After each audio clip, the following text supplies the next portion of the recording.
ETV YouTube channels లో మీ వ్యాపార ప్రకటనల కోసం ఈ నంబర్కి కాల్ చేయండి.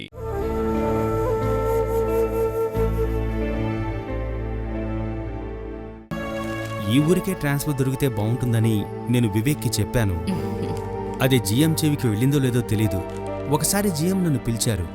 ఏ ఊరు, ఇంట్లో ఎవరెవరుంటారో ఇలా వివరాలన్నీ అడిగారు. మరి ట్రాన్స్ఫర్ గురించి నువ్వు మాట్లాడావా? లేదు నాన్న, పర్సనల్గా ఏదైనా మాట్లాడితే మొహం మారిపోతుంది. ఆఫీస్లో వాళ్ళు జనరల్ మేనేజర్కి పెట్టిన పేరు నక్క. మీరు జింక కదన్నయ్యా, సొంత విషయాలు ఎవరి ముందు ధైర్యంగా చెప్పిందే లేదు.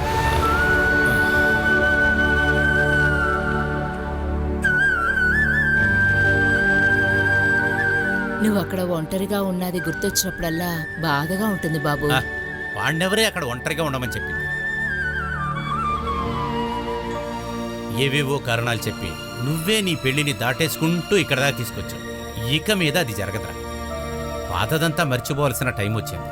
ఇంకా మేమే నీకు ఒక అమ్మాయిని చూస్తాం. నువ్వు కాదని మాత్రం చెప్పకూడదు. నాకు ఇంకొంచెం టైం కావాలి నాన్న, లేకపోతే ప్రీతి పెళ్లి గురించి థింక్ చేయండి.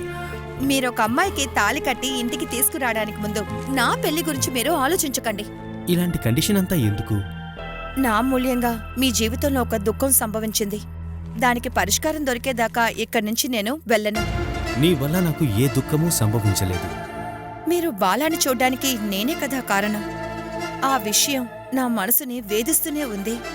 మీరు ఇంకొక జీవితం ప్రారంభిస్తేనే నా మనసు కుదుట పడుతుంది. అరే సూరజ్, నువ్వు మన శ్వేత గురించి ఏమనుకుంటున్నావు? ఏ శ్వేత? నీకు ఎంతమంది శ్వేతాలు తెలుసో. ఒరే విజయన్ కూతురు శ్వేతారా. తన గురించి నేనేమనుకుంటాను? నీకు తన ఇష్టమైతే చెప్పు. నాకెందుకు ఇష్టం ఉండదు? అయితే నేను మీ తమ్ముడితో మాట్లాడతానే. శ్వేతకి నువ్వంటే చాలా ఇష్టంరా. మీరేం మాట్లాడుతున్నారమ్మా? శ్వేతకి నాకు మాట్లాడబోతున్నారా? తెల్లవార్లు రామాయణం చూసి సీతకి రాముడు ఎవరు అని అడిగినట్టుంది కదన్నయ్య మీ ప్రశ్న. అమ్మా నాన్న ఇంతసేపు ఏం చెప్పారు? అమ్మా, శ్వేతకు వయసెంత? నాకు తనకి 7-8 తేడా ఉంటుంది. అదే అంత పెద్ద సమస్య కాదులే. నాకు మీ నాన్నకి 10 ఏళ్ల తేడా ఉంది. ఏది ఏమైనా ఇది వర్కౌట్ అవదమ్మా. వయసు మాత్రమే కాదు, తను బంధువమ్మా. అది మాత్రమే కాదు, శ్వేతని నేను తనలాగా చూస్తున్నానమ్మా. అమ్మాయిని చూస్తున్నారట.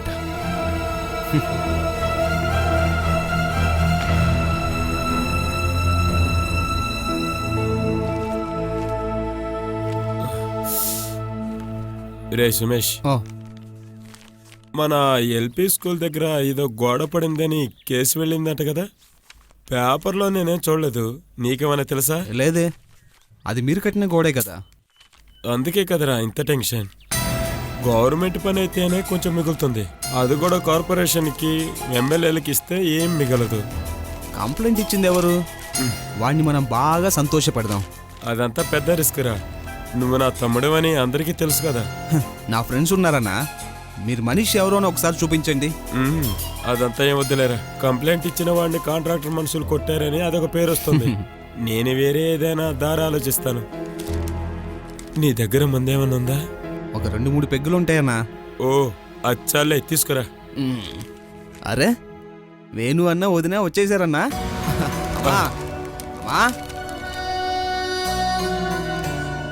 అమ్మా, వేణున్నా వదిన వచ్చేసారు. ఏంటి వేణు, ఇంతలోనే తిరిగి వచ్చేసారు? అమ్మా, బాగా ఆకలేస్తుందమ్మా, తినడానికి ఏమైనా రెడీ చేయండి. ఏంట్రా, వెళ్ళిన చోట ఏం పెట్టలేదా? రేయ్, మందేమైనా ఉందని చెప్పాగా వాడికి తీసుకెళ్ళివు. 2 రోజులు తాక్కుండా ఉన్నాడు.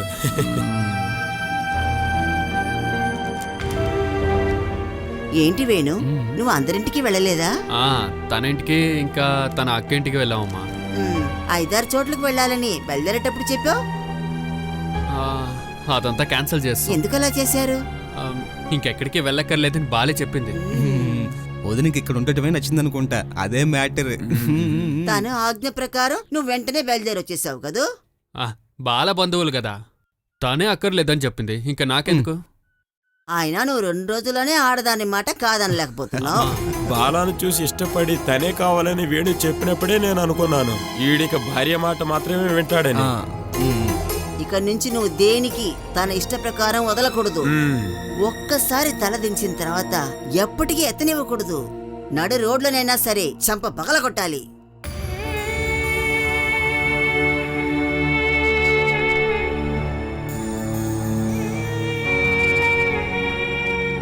ఆడవాళ్ళని గుప్పిట్లో పెట్టుకోవడమే మగవాళ్ళు నేర్చుకోవాల్సింది. లేకుంటే అందరూ పెళ్ళాంతాసుడు అంటారు. లొంగి పడుంటే నీకే మంచిది.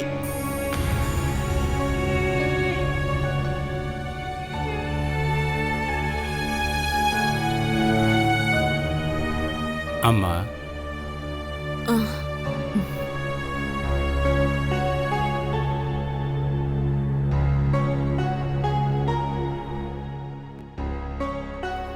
అమ్మా, నాకు స్వతంత్రంగా రూమ్లోకి వచ్చే అధికారం లేదని నీకు బాగా తెలుసు కదమ్మా. మీరలా అనుకోకండి మావయ్య. అలాగ అనుకుంటున్నానని కాదు, ఇక్కడ నా స్థానం అంతేనమ్మా. తర్వాత ఇంకా కొన్ని విషయాలు నీకు చెప్పాలనిపించిందమ్మా. జగదాంబ మాటలు నువ్వు పట్టించుకొని లోపల నువ్వు బాధపడద్దు. దాని నైజం అంతేలే. అందులో నాకెటువంటి సమస్య లేదు. ఒకవేళ మనిద్దరం మాట్లాడేది ఇప్పుడు జగదాంబ చూసిందనుకో, తను ఇక్కడికి వచ్చి నన్ను అసహ్యంగా తిట్టిపడేస్తుంది. అదంతా నాకు అలవాటైపోయిందనుకో, తిట్లు తిన్న తర్వాత ఎక్కడికైనా బయటికి వెళ్ళిపోవచ్చు కదా. కానీ నీ పరిస్థితి అలాంటిది కాదుగా. నేనిదంతా అలవాటు చేసుకోవాలి కదా.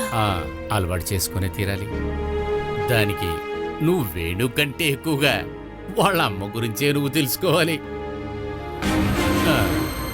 నేను జగదాంబాని పెళ్లి చేసుకుని వచ్చిన తర్వాత మా అమ్మేం చేసిందంటే తన దగ్గర కూడా ఈ విధంగానే నడుచుకుంది. ఇప్పుడు మీరు 5-6 రోజులు హనీమూన్ అని చెప్పి ఎక్కడికో వెళ్ళి 2 రోజుల్లోగా తిరిగి ఇక్కడికే వచ్చేశారు. అప్పుడు జగదాంబ ఎంత సంతోషపడిందో చూసావుగా. అదే విధంగా మా అమ్మ కూడా మా ఇద్దరి మధ్య ఏదో ఒక గొడవ పెట్టి మేము గొడవ పడేది చూస్తూ ఆవిడ సంతోషపడుతూ ఉండేదమ్మా. మావయ్య, మేము గొడవ పడి తిరిగి రాలేదు. నువ్వేం చెప్పక్కర్లేదమ్మా, అంతా నాకు తెలుసు. ఎందులోనూ నేను కలుసుకోకుండా బతికినా ఇక్కడ జరిగే అన్ని విషయాలు నాకు అర్థమవుతాయమ్మా. ఇక్కడ ఉన్నోళ్ళ మనసు సంతోషపడటం, బాధపడటం కూడా నాకు బాగా తెలుసు. ఇంత లోతుగా ఇంకొకళ్ళ మనసుని అర్థం చేసుకోగల మీకు కొడుకులు ఇలా ఉన్నారు. ఎవరికి పిల్లలుగా పుడుతున్నారనేది ముఖ్యం కాదమ్మా, ఎటువంటి వాతావరణంలో పెరుగుతున్నారన్న దాన్ని బట్టే ఒకళ్ళకి అసుర గుణమో లేక దైవ గుణమో లభిస్తుంది. నా పిల్లల్ని జగదాంబ అలాగే పెంచింది. మా అమ్మ తనకి చేసిన ద్రోహాలన్నిటికీ తను ఇప్పుడు తన పిల్లలతోనే పగ తీర్చుకుంటుంది. అంతేనమ్మా. నిన్నటిదాకా వాళ్ళ అమ్మ మాట విన్న కొడుకు ఇవాళ నుంచి వేరే ఇంటి నుంచి వచ్చిన అమ్మాయి మాట విని ఒక్కొక్క విషయానికి అనుమతులు, సలహాలు అడుగుతూ ఉన్నాడనుకో, తను ఓర్చుకోలేదు కదా. అలాంటప్పుడు పిల్లలకి పెళ్లి చేయడం ఎందుకో? అంటే అది తల్లి బాధ్యతే కదమ్మా. నేనిప్పుడు చెప్పిందంతా స్వార్థమే.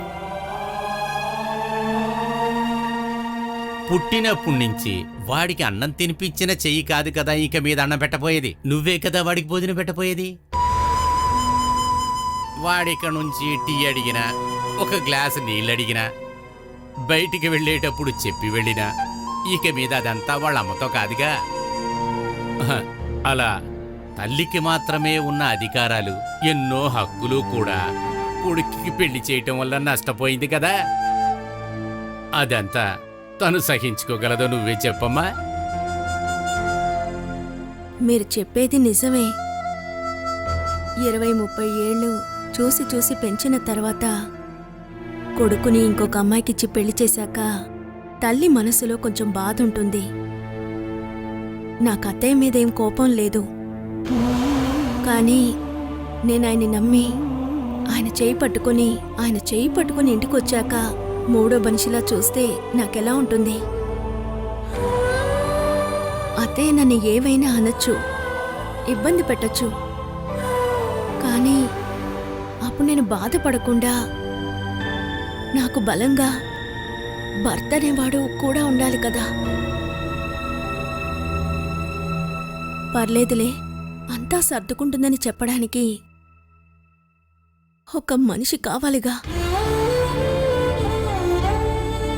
చూసుకుంటాడనుకున్న మనిషి చాలా క్రూరంగా నన్ను శిక్షించేటప్పుడు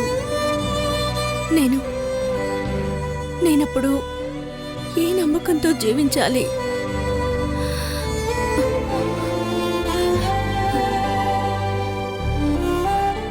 మీకంతా తెలుసు కదా. చెప్పండి, నేనిక్కడ ఎలా బతకాలి? మీరు చెప్పివ్వండి, నేను అలాగే బతుకుతాను.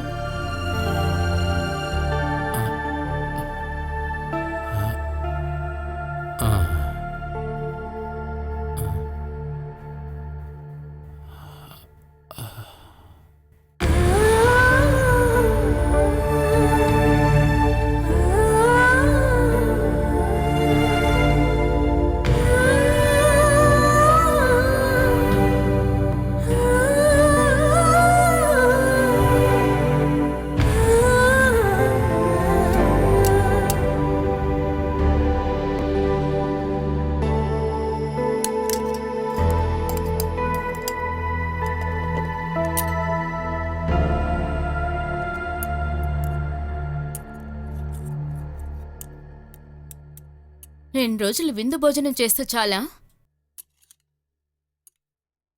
మీరక్కడ గొడవ పడ్డారా?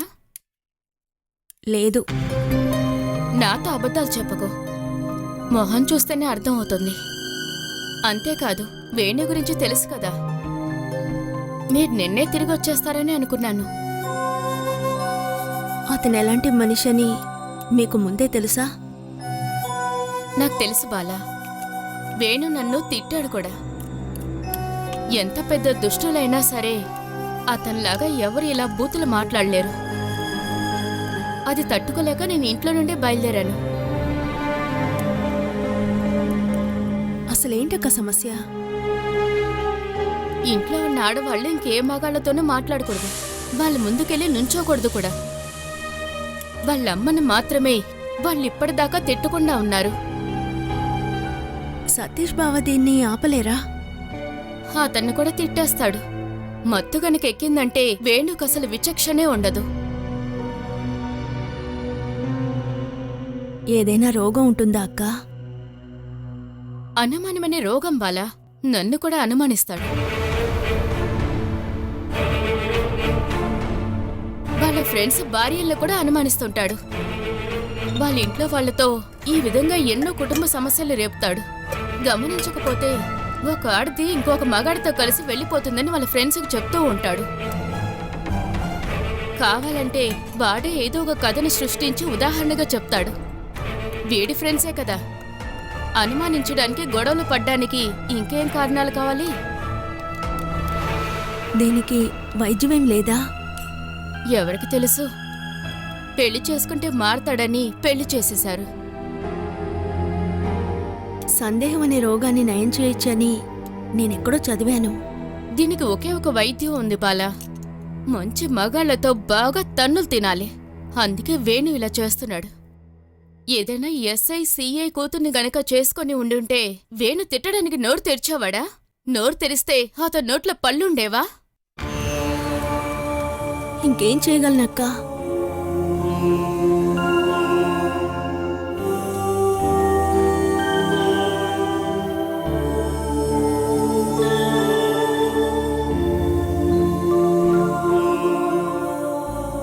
మా ఇంట్లో ఉన్నప్పుడు ఒక సమస్య వచ్చింది. అది అయిపోయింది కదా అని మేము మా జయక్క ఇంటికి వెళ్ళినప్పుడు అక్కడ గొడవ పెట్టుకున్నాడు. నిన్న రాత్రి వర్షంలో జయక్క ఇంటి నుంచి బయలుదేరాం. కొంచెం విషయం నా చేతిలో ఉండుంటే నిన్నే తాగేసి ఉండేదాన్ని. తట్టుకోలేకపోయాను. అవమానం, బాధ. ఇంకా ఏం అవ్వలేదు బాలా. నువ్వు అనుభవించడం ఇంకా స్టార్ట్ కాలేదు. నేను కోప్పడి వెళ్ళిపోయినప్పుడు ఇక తిరిగి రాకూడదని శపథం తీసుకున్నాను. 1 సంవత్సరం పాటు మా ఇంట్లో ఉన్నాను. మా ఆయనకి సమస్యగా అనిపించలేదు. నన్ను చూడ్డానికి ఇంటికొచ్చేవాడు.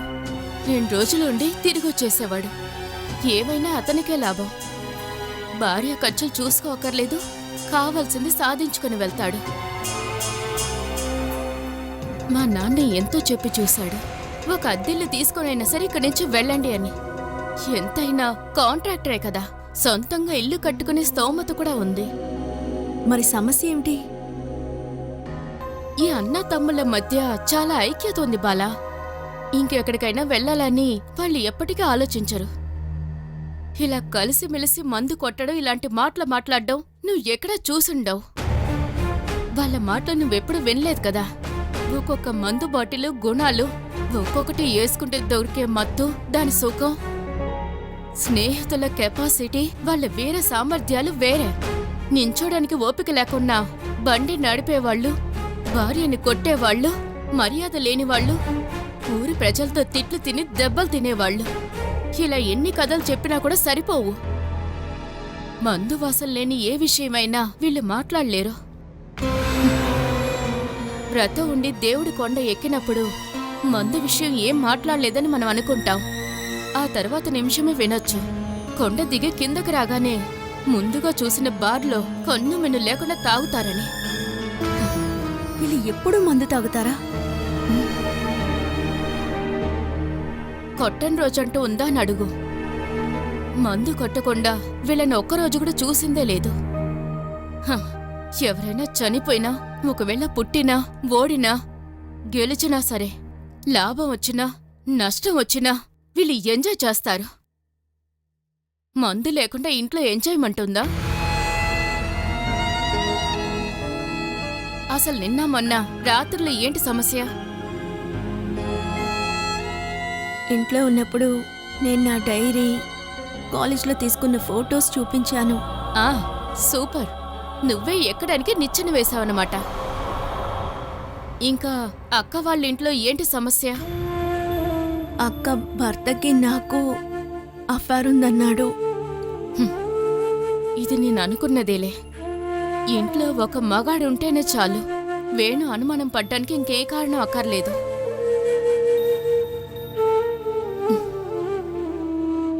ఇప్పుడే ఒక విషయం చెప్తాను విను. బోట్ ఎక్కి అటు వెళ్ళేటప్పుడు ఒక నిర్ణయం తీసుకోవాలి. జీవితంలో ఇంకెప్పుడు ఇక్కడికి తిరిగి రాకూడదని. అక్క, నువ్వు ఏం మాట్లాడుతున్నావు? ఇప్పుడైతే ఒక 5-6 రోజులే అయింది. అది నువ్వు మర్చిపోవచ్చు. ఒక 5 రోజుల అలవాటు కోసం 50 సంవత్సరాల జీవితం నష్టపోనేవుగా. తిరిగి వెళ్తే ఏం చేయాలా అన్నా? ఏం చేసినా సరే ఇక్కడ ఉన్న జీవితం కన్నా బానే ఉంటుంది. ఎంత దారుణమైన పరిస్థితి వచ్చినా, తిండి కోసం మానా నమ్ముకునే పరిస్థితి వచ్చినా, ఇంతకన్నా 100 రెట్లు బానే ఉంటాం. ఇలా మాట్లాడొద్దక్క, నాకు భయం వేస్తోంది. ఇక నేను ఎక్కడికి వెళ్ళను. ఒక మగాడితో 5 రాత్రులు 6 పగళ్ళు జీవించావంతే కదా. పెళ్ళవడం, తాళి, మెట్టి, ఖర్చు పెట్టిన డబ్బులు, భోజనాలు అర్థం లేకుండా నువ్వు ఏదో చేసుకున్నావంటే చాలు. తప్పించుకోవాలంటే ఇప్పుడే తప్పించుకోవాలి. అక్క, నిన్ను భయపెట్టడానికి చెప్పట్లేదు బాలా, నా వల్ల కాలేదు. నాకు నేర్పించి సలహా ఇవ్వడానికి అప్పుడు నాకెవరూ లేరు. నా కాళ్ళు 2 మెల్లిమెల్లిగా ఊబిలోకి దిగిపోయాయి. తెలుసుకునేసరికి బయటికి తీయలేకపోయాను. అయినా ఎంతో ప్రయత్నించాను, కానీ ఓడిపోయాను.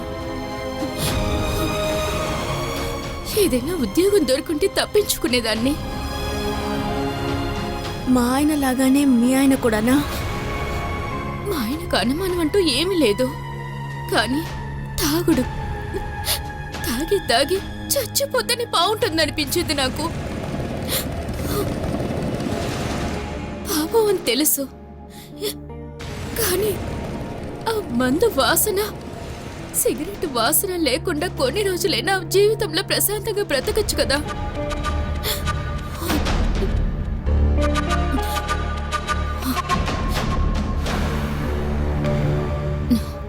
చూపుకు అర్థమేంటో నాకు అర్థమైంది. భర్తని చనిపోవాలనుకునే భార్య అని చూస్తున్నావు కదా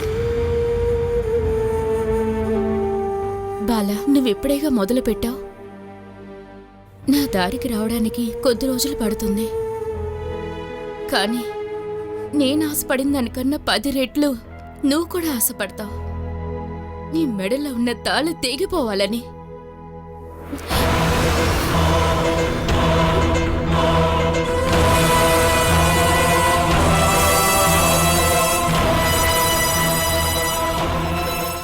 నీ అక్క వాళ్ళ ఇంట్లో ఉన్నట్టు ఇక నువ్వు ఇక్కడ ఉండలేవని నీకు బాగా అర్థమయ్యింది.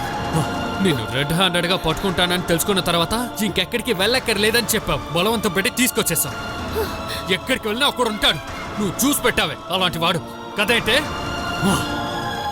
నేను కనిపెట్టేస్తానని నీకు అర్థమయ్యింది. ఏమే, నీలాంటి దొంగ పిల్లిని పట్టుకోవడానికి పెద్ద తెలివి అక్కర్లేదు. పెళ్లికి ముందు నువ్వు ఇలాగే ఎవరెవరింటికి వెళ్ళి స్టే చేసావు చెప్పవే. ఎక్కడికంతా వెళ్ళి స్టే చేసావే? నేనలా అందరింటికి వెళ్ళి స్టే చేయను. మరి వాడిల్లు ఏ లెక్కలో వస్తుంది? అది మా అక్క ఇల్లు కదండి. ఏ ఇంటికి వెళ్ళినా నీకు బంధువులని ఎవరో ఒకరు ఉంటారు, లేకపోతే చేసుకుంటావు, అంతే కదా. అందులో ఎవరింటికి వెళ్ళడానికి నువ్వు ఎక్కువగా ఇష్టపడతావు?